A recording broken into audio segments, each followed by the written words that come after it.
Ey cemaatler, hatta İmam Azam Ebu Hanife'nin zamanında gurrun oluptur, bir iş etsen perişteler bilyer deyip, bir iş etmeyen yürüğün alsan perişteli neciri bilyakan deyiptirler.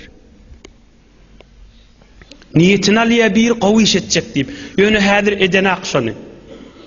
Niyetin alıya bir bidirek iş edecek deyip, hadir niyetini alıptır, hadir şu günahını edene, perişteli bilyer mi kanşın deyiptirler. Ona yine şu zamanda ulamalar cevap veriptir.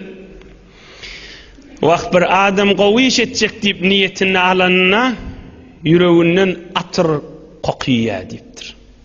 Periştelin meşamına, periştelin burnuna şu İsa'liyan yerine birbirine qavzat niyetini alıptır diyeler deyiptir.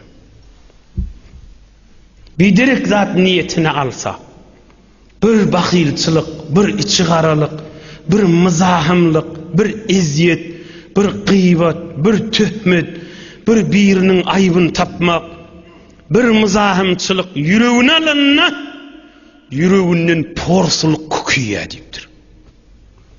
Mınığa pelin yaman ettayt diyeler ferişteler birine deyiptir. Aslan kıymıllamanı yağda yok da.